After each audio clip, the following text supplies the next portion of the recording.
Since 9/11, security measures across the world have gone berserk with irrationality. The public at large, especially in America, is now neurotically obsessed with security.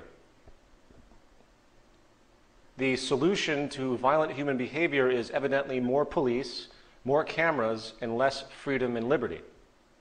I hate to break it to everybody, but if somebody really wants to kill you, or blow up an airplane, blow up a shopping mall, or do anything they want, essentially in the form of violence, release toxic gas in the subway, they will find a way to do it. No form of security will ever stop that. Therefore, the logic is wrong. It is impossible, and the whole basis of security as we know it is the absolute reverse of the application that's required to solve these types of issues. True security comes from solving social problems, addressing the environment and reasons, or the neuroses and distortion of the human being.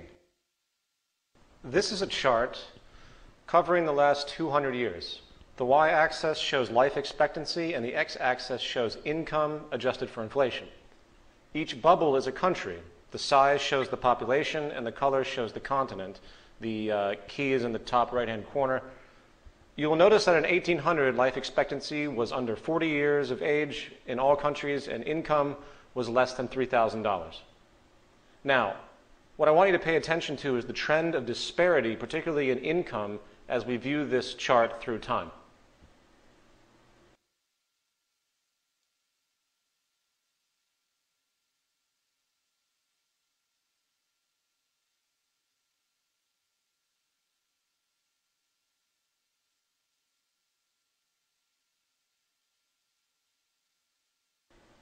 You will notice that life expectancy has basically risen along with wealth in general. But what do we see mostly? What do we see? What stands out? We see a tremendous and growing economic disparity. Africa, for example, is just left in the dust by the Western nations. We went from this to this. Economic disparity is obviously growing. Now, why am I bringing this up? There is some research that's been done by a few parties, one being Richard Wilkinson of the University of Nottingham in the UK, which has shown a strong correlation between crime and income inequality. Not absolute income, but inequality itself. It's psychological.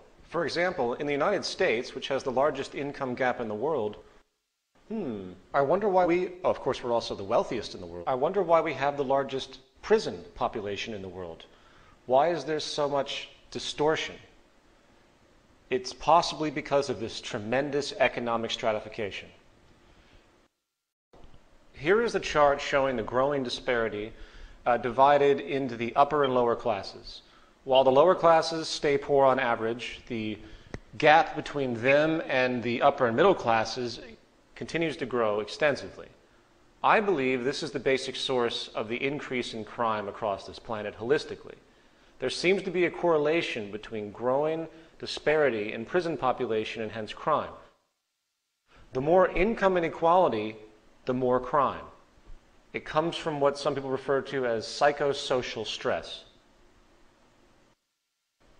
So, coming back to my original point, when it comes to the concept of security, I think one of the most important things we should be considering is reducing the global income gap. In other words, I think that the more this inequality in the world grows, the more world conflicts that will arise on multiple levels. Okay, now we're going to move on to paper proclamations. Today we use paper proclamations, as we call them, to denote a person's so-called rights. And just like laws, they are culturally biased, artificial concoctions, which attempt to solve recurring problems by simply declaring something with words on paper usually. Rights, in fact, have been invented to protect ourselves from the negative byproducts of the social system itself. And once again, instead of seeking a true solution to a problem, we invent these patches by way of paper proclamations in an attempt to resolve them. This does not work. It has never worked. There is really no such thing as an unalienable right outside of the culture in which it is assumed. We are making this up. Therefore, liberties need to be inherent in the social system by design, not alluded to ambiguously on paper. As a classic example of this, let's take the notion of divine law, the famed 10 Commandments. Thou shalt not steal, thou shalt not murder. Why? These are surface notion cop-outs created by men who didn't have any real information, who did not understand that we live in a cause and effect reality. Telling people this does virtually nothing, as history has proven. Morality is an empty idea that has no empirical referent.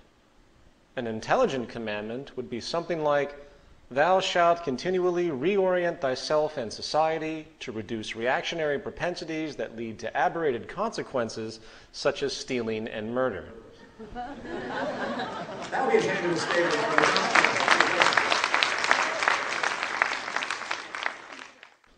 The same surface irrelevancy applies to any constitution or Bill of Rights of any country on this planet. In the Bill of Rights of the United States, there is an attempt to secure certain freedoms and protections by way, again, of mere text on paper. Now, while I understand the value of this document and the temporal brilliance of it in the context of the period of its creation, that does not excuse the fact that it is a product of social inefficiency and nothing more. In other words, declarations of laws and rights are actually an acknowledgement of failures of the social design. There are many people today in the so-called patriot and liberty movements. I know many people like this. I'm a fan of many people who are proponents of this, in part because I think there's a place for it. But this document is not the savior of America. Some people seem to believe that the United States had some magical position at one point or another, perhaps where we slaughtered all the Mexicans and Indians to steal the land, or the fact that when the Constitution was written, only white property-owning males, which is about 10% of the whole population of the nation, could actually vote. This is government by the people? Moving on, let me demonstrate what I'm talking about here. The Fourth Amendment details how people have protection from unreasonable searches and seizures. This statement is basically qualified by the termed notion of probable cause in the amendment. What is probable cause? The only way to figure this out is to find a legal working definition that is culturally accepted. A common definition of probable cause in this context is a reasonable belief that a person has committed a crime. Okay, so qualifier is now reasonable, right? Reasonable, okay. This is often defined as fair, not excessive or extreme. Well, okay, then I guess we have to move on to the word excessive. You see my point, I hope. It is meaningless semantically, therefore it cannot be trusted. None of them can. In other words, legal definitions are not empirical. All the amendments are subject to the whims of interpretation, which is why they are abused by the police, Homeland Security, and the IRS on a daily basis. Therefore, back to my original point, there is no such thing as rights, as the reference can be altered at will. The Fourth Amendment is an attempt to protect people from state power abuse. That is clear, but it avoids the real issue, and that is, why would the state have an interest to search and seize to begin with? How do you remove the mechanisms that generate such behavior? We need to focus on the real cause. Now, to be clear again, I'm not saying that laws, rights, and the like are not needed at this time. They certainly are. But we need to hone our focus to resolving the actual problem. And by the way, for all the nationalists out there, I am not attacking the U.S. Constitution once again. However, it is not the answer, and it's naive to think that this document really has that much relevance.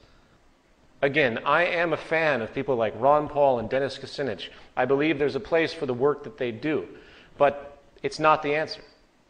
The history of America is just like the history of any other country on this planet. It is a history of deception, fraud, and corruption. There is nothing to return to, for the integrity was never there to begin with. We must move forward, not backwards. And this brings us to government. All governments in existence today, whether you recognize it or not, are institutional dictatorships. They are publicly sanctioned power monopolies. And democracy, as it is practiced today, is simply a game that is played, I'm sorry, but it's simply a game that's played to give the public the illusion of control.